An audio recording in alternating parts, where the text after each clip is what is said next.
स्वर्णोदयदीप्तिम् अखिलभुवनचैतन्यप्रसारम्। నమస్కారం, మన ధర్మం కార్యక్రమానికి స్వాగతం.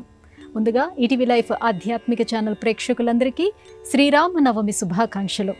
ఈరోజు శ్రీరామనవమి సందర్భంగా ఆ రాముడికి సంబంధించినటువంటి ఎన్నో ప్రశ్నలకు సమాధానాలు అందించేందుకు మనతో పాటు ఉన్నారు ప్రముఖ ఆధ్యాత్మికవేత్త, ధర్మశాస్త్ర నిపుణులు, మనందరికీ సుపరిచితులైనటువంటి బ్రహ్మశ్రీ డాక్టర్ కాకునూరి సూర్యనారాయణమూర్తి గారు. గురుగారు నమస్కారం. నమస్కారం అమ్మా. గురుగారు, ముందుగా మీకు శ్రీరామనవమి శుభాకాంక్షలు. మీకు అలాగే ప్రియమైన మా ప్రేక్షకులకు శ్రీరామనవమి శుభాకాంక్షలు. గురుగారు, చైత్రశుద్ధ నవమి నాడు శ్రీరాముని యొక్క జననం, కానీ అదే రోజున సీతారాముల వారి కళ్యాణం కూడా నిర్వహిస్తారు. ఎందుకని? కళ్యాణం, జన్మదినోత్సవం రెండు వేరే వేరే అంశాలు, రెండు ఒకటి కావు. రామచంద్రమూర్తి జననం చైత్రశుద్ధ నవమి. ఇది వాల్మీకి రామాయణం సాక్ష్యంగా మనం తెలుసుకున్న విషయం. వాల్మీకి రామాయణంలో సీతారాముల వివాహం వైశాఖ మాసం శుక్లపక్షం దశమి తిథి ఉత్తర ఫల్గుని నక్షత్రంలో నిర్వహించినట్లుగా బాలకాండలో సవివరంగా మనం శతానీకుడు వశిష్ఠుల సంభాషణలో గ్రహించవచ్చు. పుట్టినరోజు వేరే, వివాహం జరిగిన వేడుక మరి ఒక రోజు. అలాంటప్పుడు నవమి రోజే కళ్యాణోత్సవం ఎందుకు నిర్వహిస్తున్నారు అంటే, ఆగమశాస్త్ర నియమాలలో బ్రహ్మోత్సవాలలో అంతర్భాగంగా కళ్యాణోత్సవం ఒకటి. 5 రోజులు, 7 రోజులు, 9 రోజులు ఉత్సవాలు నిర్వహించేటటువంటి నేపథ్యంలో భద్రాచలంలో పూర్వం రామ కళ్యాణాన్ని విశేషంగా ఒకే చోట నిర్వహించేటటువంటి వారు. క్రమేణా ఈ భద్రాచల క్షేత్ర సంప్రదాయానికి సంబంధించిన బ్రహ్మోత్సవాల్లో అంతర్భాగమైనటువంటి సీతారాముల కళ్యాణోత్సవం ఇతర ఆలయాలకు కూడా విస్తరించింది. ఒంటిమిట్ట మొదలుగా గ్రామ గ్రామాన, దేశ దేశాన, పల్లె పల్లెన, ప్రపంచంలో ఉండే 198 దేశాలు ఆస్తికులందరి గృహాలలో కూడా సీతారామ కళ్యాణోత్సవాన్ని ఘనంగా నేడు నిర్వహిస్తున్నారు. కళ్యాణోత్సవం భోజనాదులతో అంగరంగ వైభవంగా సమస్త బంధువులను ఇంటికి పిలుచుకొని ఘనంగా చేసేటటువంటి ఉత్సవం శ్రీరామ జయంతి ఉపవాస ఉత్సవం. జయంతి వ్రతం చేసేటటువంటి వారు ఉపవాస వ్రతాన్ని పాటించాలి. రాత్రి వేళన శ్రీరామచంద్రమూర్తిని షోడశోపచారముల చేత అర్చించి బెల్లం పానకం, పెసరపప్పు, వడపప్పుగా నివేదనగా అర్పించి నేలపైన చిన్న వస్త్రం పరుచుకొని నిద్రించాలి. శ్రీరామాయణాన్ని స్మరించుకోవాలి. ఇది మోక్షకారకమైనటువంటి రామ జయంతి వ్రతం, ఉపవాస వ్రతం. సీతారామ కళ్యాణం నిర్వహించేటటువంటి వారు భౌతికమైనటువంటి అన్ని ఇబ్బందులు తొలగించుకునే నిమిత్తమై తమ ఇంటిలో వివాహం కానటువంటి యువతీ యువకులకు శీఘ్రమే వివాహం కావాలి అనేటటువంటి సంకల్పంతో తలంబ్రాలను తమ పిల్లలకు వారి శిరస్సున భగవంతుడి ఆశీర్వచనంగా అర్పించే నిమిత్తమై నిర్వహించేటటువంటి ఘనమైన ఉత్సవం. ఇది రెండింటి మధ్య ఉండే మౌలికమైన తేడా. రామ నవమి నాడే కళ్యాణోత్సవాన్ని నిర్వహించడంలో ఆచారాలు, ఆగమ సూత్రాలు ప్రాంతీయ ధర్మాలకు లోబడి స్వల్పంగా మారుతున్నాయి అని చెప్పుకోవచ్చు. గురుగారు, అనేక దేవతా స్వరూపాలకు ఏటేటా అనేక చోట్ల కళ్యాణోత్సవాలు నిర్వహిస్తూనే ఉంటారు. అయితే సీతారాముల వారి కళ్యాణం ఎందుకంత ప్రత్యేకం? ఎందుకని అంటే, ఛాయే వానుగత సదా శ్రీరామాయణంలో సీతారాముల కళ్యాణం నిర్వహించేటటువంటి సమయంలో ఆ దశరథుల వారి కుమారుడైనటువంటి దాశరథి రామచంద్రమూర్తిని చూచి కన్యాదానం చేస్తూ జనకుడు తన కూతురి చేతిని రాముడి చేతిలో ఉంచి, ఇయం సీత మమ సుత, ఈ అమ్మాయి సీతాదేవి నా కుమార్తె, నీకు నీడగా నీ వెంటే నడుచునుగాక, అప్పగిస్తున్నాను, భద్రంగా చూచుకో అనేటట్లుగా సంబోధన చేసే నిమిత్తంగా కొన్ని శ్లోకాలు చెబుతూ అప్పగిస్తాడు. కాలంలో 2 మార్పులు ప్రత్యేకం. కార్తీక మాసంలో దామోదర కళ్యాణం, తులసి కళ్యాణం. తులసి కళ్యాణం అయిన తర్వాత మానవ కళ్యాణాలు జరగాలి. అలాగే చైత్రమాసంలో సీతారాముల కళ్యాణం అయిన తర్వాత మాత్రమే మానవ కళ్యాణాలు జరగాలి. ఇలా ఎందుకు చెప్పారు? జ్యోతిషంలో ఒక నియమం ఉంది. సూర్య సంచార గతులను అనుసరించినప్పుడు చైత్రమాసం చాంద్రమానాన్ని అనుసరించే తెలుగువారికి ఉగాది పేరిట చైత్రశుద్ధ పాడ్యమి నాడే ప్రారంభమవుతుంది. కానీ ఆ సమయానికి సూర్య సంచారం మీన రాశిలోనే ఉంటుంది. మీనంలో రవి ఉన్న కాలం ఉపనయనాలకు మాత్రమే శుభం. మేషంలోనికి రవి ప్రవేశించిన అనంతరం ఉచ్చస్థితి. భార్యాభర్తల మధ్య అన్యోన్యత పెరుగుతుంది, కలుగుతుంది, ఆనందంగా కుటుంబ జీవన నేపథ్యం. కనుక మీన చైత్రం ఉపనయనాలకు, మేష చైత్రం వివాహానికి. ఈ విభజనతో సీతారాముల కళ్యాణం అయిన తరువాత మాత్రమే రవి సంచారం మేషరాశిలో ప్రారంభమవుతుంది. కనుకనే ప్రాచీనులు ఈ జ్యోతిషపరమైన వివరణ అంతా చెప్పకుండా సులభంగా సీతారాముల కళ్యాణం అయిన తర్వాతనే మానవ కళ్యాణాలు అనడంతో ఒక్క భద్రాచలం, ఒక్క ఒంటిమిట్ట, లేదా ఒక అయోధ్య, లేదా ఒక జనకపురి, ఒక్కొక్క చోట ఇలా అని కాకుండా గ్రామ గ్రామాన, పల్లె పల్లెన, వాడ వాడన, ఇంటింట రామ కళ్యాణాలు నేడు మహావైభవంగా నిర్వహిస్తున్నాం మనమంతా కూడా. రాముని అనుగ్రహం ఉంటే ఏదైనా సాధించుకోగలుగుతాం. రామానుగ్రహం. రాముని వారము మాకేమిటి విచారము అనేటటువంటి వాగ్గేయకారుల స్మృతితో, రామనామ స్మరణతో రామ కళ్యాణం చేస్తే తప్పక ఇంటిలో వివాహ సంబంధంగా దోషాలు, జాతక దోషాలు కలవారికి ఆ దోషాలు తొలగిపోతాయి. కర్కాటక లగ్నంలో పంచగ్రహాలు ఉచ్చస్థితిలో ఉన్నప్పుడు జన్మించిన ఆ రామచంద్రమూర్తి తప్పక అందరికీ క్షేమం కలిగించేటటువంటి పరమదైవం. ఆ ఉద్దేశ్యంతో రామ కళ్యాణాలు ఈనాటి కాలంలో వాడవాడలా ఇంత విస్తృతంగా మనం నిర్వహించుకుంటున్నాం. ఇది నేపథ్యం. గురువుగారు, అన్నదమ్ముల మధ్య బాంధవ్యాన్ని, ప్రేమలను, కుటుంబ విలువలను తెలియజెప్పేందుకు శ్రీమద్ రామాయణం మనకి ఎలా ఉపకరిస్తుంది? వ్యక్తి తన కుటుంబంలో ఎలా ప్రవర్తించాలి, దాసుడితో ఎలా, తమ్ములతో ఎలా, తండ్రితో ఎలా, ఇల్లాలితో ఎలా, స్నేహితులతో ఎలా, ఎవరితో ఎలా ప్రసంగించాలి, ఎలా ప్రవర్తించాలి, ఇలాంటి కోణాలన్నింటినీ కూడా మనం తెలుసుకోవాలి అంటే మనకు లభించే ఏకైక గ్రంథం శ్రీరామాయణం. కుటుంబ సంబంధాలన్నీ మానవీయ సంబంధాలుగా మనం మార్చుకోవాలి అంటే ప్రతి వ్యక్తి క్షుణ్ణంగా అధ్యయనం చేయవలసినటువంటి గ్రంథం శ్రీరామాయణం. అన్నదమ్ములు అనే ఉదాహరణగా ప్రశ్న ఎదుర్కోవలసి వచ్చినప్పుడు శ్రీరామాయణంలో అన్నదమ్ములు రాముడు, భరతుడు, లక్ష్మణుడు, శత్రుఘ్నుడు. ఇది వరుస క్రమం. సుమిత్ర కుమారులైన లక్ష్మణ శత్రుఘ్నులను తన కుమారులలో పెద్దవాడైనటువంటి లక్ష్మణుడిని, నలుగురిలో పెద్దవాడైన రామునకు సహాయంగా, తన కుమారులలో చిన్నవాడైన శత్రుఘ్నుడిని రాముని తర్వాత వరుసలో ఉండే భరతునకు సహాయంగా ఇలా అందించి సుమిత్ర ఘనమైన త్యాగం చేసింది. కనుకనే లోకంలో రామలక్ష్మణులు, భరత శత్రుఘ్నులు అనే మాట విస్తృత ప్రచారంలోనికి వచ్చేసింది. శ్రీరామాయణంలో సోదరులు ఇంకా చాలామందే ఉన్నారు. వాలి సుగ్రీవులు, రావణ కుంభకర్ణులు, మాలి సుమాలి, వీరందరి చరిత్రలు ఒక పక్కన పెట్టి జటాయువు సంపాతి అనే సోదరుల వృత్తాంతాన్ని స్మరించుకుంటే శ్రీరామాయణం అన్నదమ్ముల మధ్య ప్రేమ ఎంత ఉదాత్తమైనదో తెలియజేస్తుంది. జటాయువు సంపాతి పక్షిజాతికి చెందిన సోదరులు.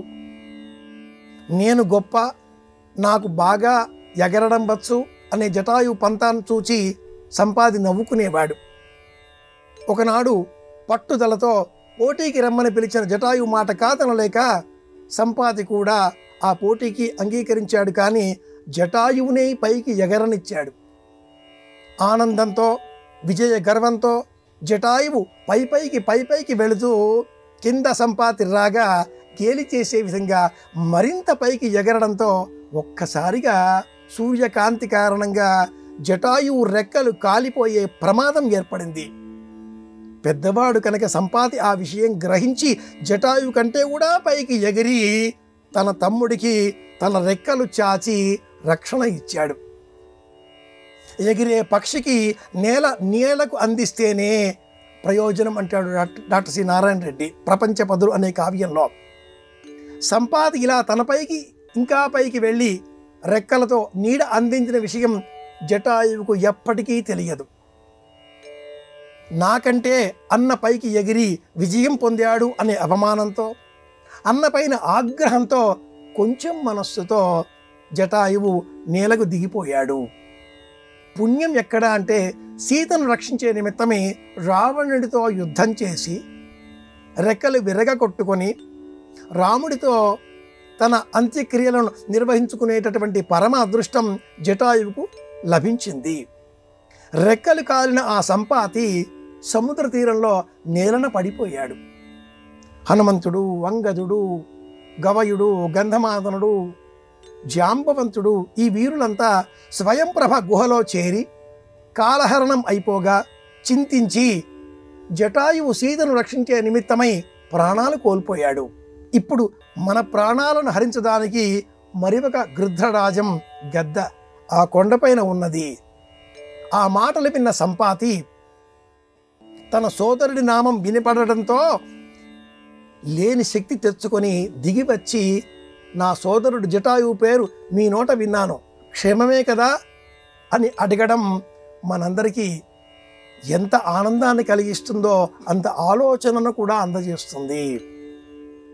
జటాయువు వీరమరణం పొందిన విషయం తెలిసిన అనంతరం సంపాతి నా కంటికి సీత కనిపిస్తుంది అంటూ సీత జాడలను తెలియజేసి, నా సోదరుడు లేని జీవితం నాకు అనవసరం అంటూ ప్రాణత్యాగం చేయడం కరుణ రసార్థకమైనటువంటి విషయం. శ్రీరామాయణాన్ని క్షుణ్ణంగా పరిశీలన చేస్తే అన్నదమ్ములు ఎంత ప్రేమగా ఉండాలో ఈ వృత్తాంతం తెలియజేస్తుంది. సంపాతి, జటాయువు. శ్రీరామాయణం కుటుంబ విలువలకు నిలువుటద్దం. ప్రతి వ్యక్తి శ్రీరామాయణాన్ని అధ్యయనం చేయాలి. గురుగారు, రామనామం తారక మంత్రంగా ప్రస్తావిస్తారు కదా, తారక మంత్రం యొక్క ప్రత్యేకత ఏమిటి? ధరింపజేసేదే తారకం అవుతుంది. అధ్యాత్మ రామాయణంలో బ్రహ్మాండ పురాణాంతర్గతమైనటువంటి రామాయణం అధ్యాత్మ రామాయణం. 2800 పైచిలుకు శ్లోకాలు గల ఈ అధ్యాత్మ రామాయణంలో మొట్టమొదట పార్వతీదేవి పరమేశ్వరుడిని ప్రశ్నించగా, నేనే భావి కాలంలో రాముడిగా జన్మించబోతున్నాను అంటూ పరమశివుడు ఆ వృత్తాంతమంతా చెప్పడమే అధ్యాత్మ రామాయణం. పార్వతీదేవికి పరమేశ్వరుడు ఇది తారకమంటే, ఇది రామనామం అంటే అంటూ రామ అనే ఆ శబ్దాన్ని మంత్రపూర్వకంగా షడక్షరీ మహామంత్ర రూపంలో బోధిస్తాడు. ఓం నమ శివాయలో మకారం, ఓం నమో నారాయణాయ రకారం తొలగిస్తే అక్కడ శివుడు లేడు, ఇక్కడ శ్రీమన్నారాయణుడు లేడు అనే అర్థం వచ్చేటట్టుగా రామశబ్దం ఏర్పడింది అంటారు పరిశోధకులు. రాముడు పుట్టకంటే పూర్వమే రామనామం ఉన్నది, అది తరింపజేసేటటువంటి తారక మంత్రము. తారక మంత్రము కోరిన దొరికెను అంటారు వాగ్గేయకారులు. అలాంటి ఆ రామ అన్న శబ్దాన్ని శ్రీరామ రామ రామేతి రమే రామే మనోరమే సహస్రనామ తత్తుల్యం 3 సార్లు రామ రామ రామ అంటే చాలు, 1000 సార్లు చెప్పిన పుణ్యఫలం మనకు లభిస్తుంది. కనుక ఈ తారక మంత్రం ప ఇందులో 5వ అక్షరం మా, యా రా 2వ అక్షరం రా, 5 × 2 10, 10 × 10 × 10 వెరసి 1000. రామ రామ రామ అంటే సహస్రనామ తత్తుల్యం. ఇది వైదిక గణితానికి సంబంధించిన అంతఃసూత్రం. కనుకనే ఇది తారక మంత్రము, రామనామము. రాముడు పుట్టకంటే పూర్వమే ఈ శబ్దం ఉన్న కారణం చేత వశిష్ఠుడు జ్యేష్ఠుడైనటువంటి ఈ బాలునకు రామ అన్న నామకరణం చేస్తున్నాను అనగా దశరథాదులంతా కూడా కరతాళధ్వనులు గావించారు, దేవతలంతా కూడా పుష్పవృష్టి కురిపించారు అని మనకు బాలకాండ తెలియజేస్తుంది. ఇది తారక మంత్రం. గురువుగారు, తాపస వేషంలో ఉన్న రామ లక్ష్మణులు దండ కమండలాలు ధరించకుండా ధనుర్బాణాలు ధరించడంలో ఆంతర్యం ఏమిటి?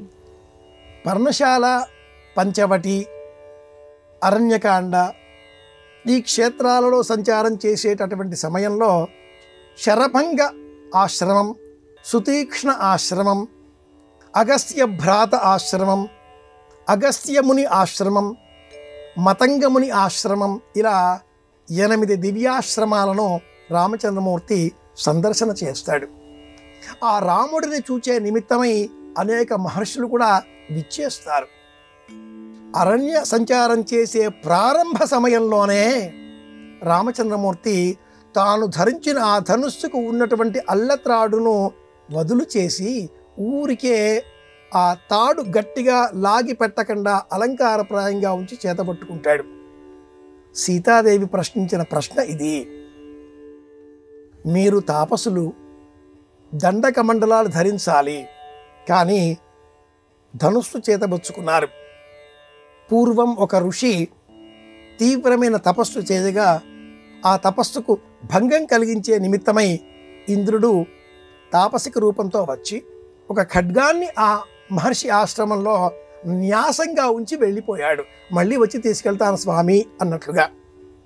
మహర్షి చేతిలో కత్తి ఉంది, దానిని మొదటి రోజు పుష్పాలు కోయడం కోసం, రెండవ రోజు గడ్డిని తొలగించుకోవడం కోసం, మూడవ రోజు పరిసరాలు శుభ్రం చేయడం కోసం, చివరకు క్రూర వనంలో తిరిగేటటువంటి క్రూర జంతువులను సంహారం చేయడం కోసం ఇలా కిరాతుడిగా మారిపోయాడు. మీ చేతిలో ధనుస్సు ఉంటే మునులు భయభ్రాంతులు కారా అని ప్రశ్నించింది. రాముడు అన్నాడు, నేను భరతుడికి దూతగా ఈ దండకారణ్యములో రాక్షసులకు భీతి కలిగించే నిమిత్తమే సంచారం చేస్తున్నాను.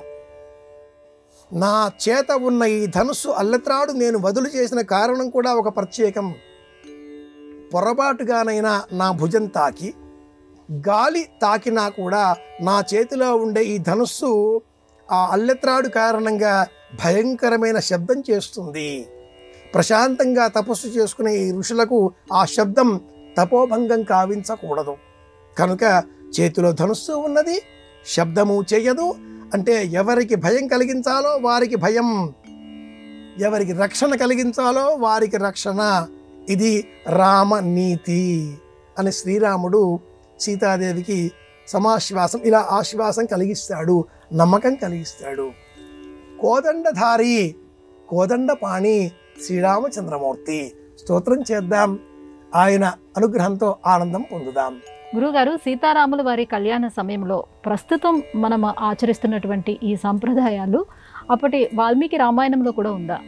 సీతారాముల కళ్యాణోత్సవం రామాయణంలో బాలకాండలో వర్ణింపబడిన విధానం వేరు. నేటి మన జీవన కాలాలలో మానవ సంబంధిత వివాహాలలో తెలుగువారు పాటించేటటువంటి విధానాలు, సంప్రదాయాలు వేరు. వాల్మీకి మహర్షి వర్ణించిన ఆ వివాహ సందర్భంగా అమ్మాయి తరఫున ఉండేటటువంటి శతానీకుడు ఆ జనకుల వారి పరంపరలను వివరిస్తాడు.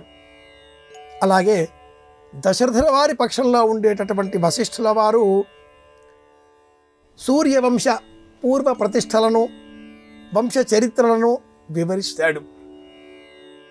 అదే క్రమంలో ఐరేణి కుండలు, మంటప నిర్వహణ, చేతికి రక్షా కంకణ ధారణ, హస్తమస్తక న్యాయం, పాణిగ్రహణం, ఇవి మనం గమనించే అంశాలు.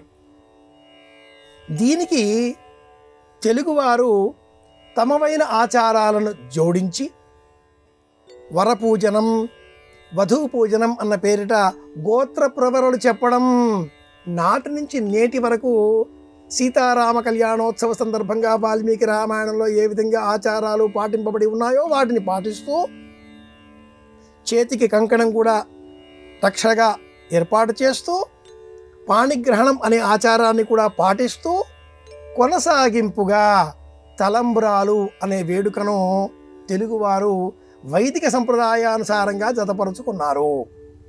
పాల్గొన బహుళ పాడ్యమి నాడు భద్రాచల క్షేత్రంలో ఈ తలంబ్రాలను సిద్ధం చేయడం ప్రారంభిస్తారు. వడ్ల గింజ, ధాన్యం గింజ, లోన బియ్యపు గింజ, చేతితో ఆ పొట్టు తొలగించడం ఈ తలంబ్రాలను సిద్ధం చేయడంలో ప్రత్యేకం. ఆ బయట ఉండే పొట్టు లోకానికి సంబంధించిన మాయ. పొట్టు తొలగిపోతే బియ్యపు గింజ మళ్ళీ జన్మించే అవకాశాన్ని కోల్పోతుంది, అంటే మోక్షం. మనం మాయను విడిచిపెడితే మోక్షం లభిస్తుంది.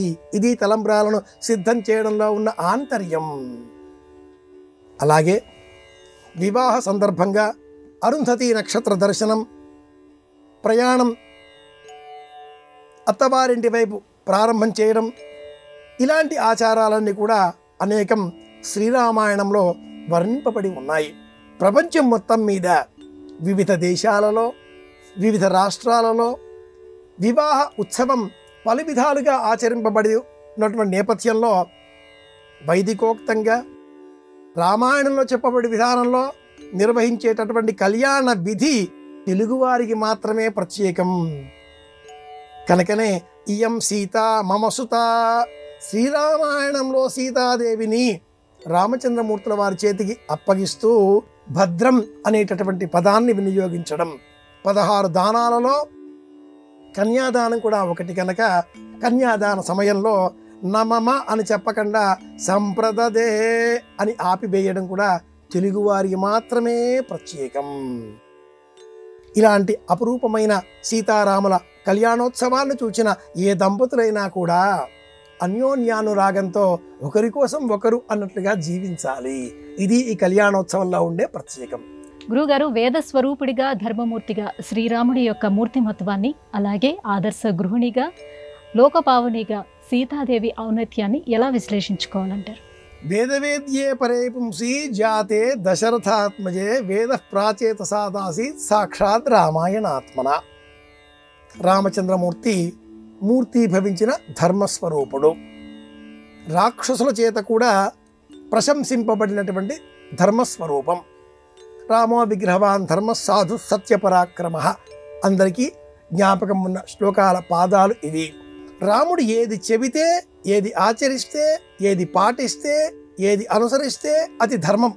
లోకేస్మిన్, లోకంలో సాంప్రతంలోకే గుణవాన్ కశ్చివీర్యవాన్ ధర్మజ్ఞశ్చ కృతజ్ఞశ్చ సత్యవాక్యో దృఢవ్రత.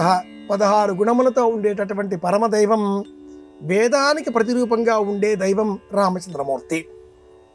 విశ్వామిత్రుడు తనకు మాత్రమే బోధించిన బల అతి బల విద్యలను గురువు అనుమతితో తమ్ముడికి బోధిస్తాడు. ఏకకాలంలో రామలక్ష్మణులకు విశ్వామిత్రుడు బల అతి బల విద్యలను ప్రసాదించడు. రాముడికి మాత్రమే బోధిస్తే రాముడు గురువు అనుమతితో తమ్ముడికి బోధిస్తాడు. అలాగే తాటక పైన బాణప్రయోగం చెయ్యమని విశ్వామిత్రుడు కోరగా, మా తండ్రి గారు చెప్పారు కాబట్టి మీ మాట వింటున్నాను, బాణప్రయోగం చేస్తాడు. ఏది చెప్పినా తండ్రి మాట, ఏది చేసినా ధర్మము. తన కోసం కాదు, ధర్మం కోసం జీవించిన కారణం చేత రాముడిని ధర్మమూర్తి అనాలి. ఆదర్శ స్త్రీ సీతాదేవి. భర్త మనసులో ఏముందో తెలుసుకొని అయోధ్య నగరాన్ని విడిచి ముందుకు అడుగు వేసే సమయంలో సీత ముందు కాలు, తదుపరి రామలక్ష్మణులు. కానీ పర్ణశాల పంచవటి శరభంగ ఋషి ఆశ్రమం, రాముడు ముందు సీత వెనక లక్ష్మణుడు. సీత ముందు నిష్కంటకం చేస్తూ వెళుతుంది. అయోధ్య నుంచి మొదటగా ప్రయాణం, రామ రక్షణ. రాముడు తన వద్ద లేడు, రావణుడున్నాడు ఎదరగా. కానీ ఆ రావణుడితో సంభాషించే సమయంలో చేతిలో అంత గడ్డి పరక పట్టుకొని, అంటే నీవు ఇలాంటి వాడివి అని అర్థం ఒకటి. పరపురుషుడిని స్త్రీ చూడకూడదు కనుక మధ్యలో తెరగా ఇది అర్థం. కాకాసురైకనైనా కాకాసుర రాక్షస సంహార సమయంలో గడ్డి పరకనే నా భర్త రామచంద్రమూర్తి బ్రహ్మాస్త్రంగా సంధించిన వృత్తాంతం అని కూడా మనసులో జ్ఞాపకం చేసుకుంటూ వివిధ రకాలుగా అంత చిన్న గడ్డి పరక పట్టుకొని దీనోవా రాజ్యహీనోవా, నా భర్త ఎలాంటి వాడైనా నాకు భర్త, ఎలాంటి వాడైనా నాకు దైవం అని మనసులో నిలుపుకున్న సీతాదేవి సౌశీల్యవతి కనుకనే నేటికి ఇన్ని వేల సంవత్సరాల అనంతరం కూడా ఈనాటికి వివాహ పత్రికలని మనం గమనించినట్లయితే ఆ వివాహ పత్రికల పైన సీతారాములు వారి చిత్రపటం మనం గమనించవచ్చు.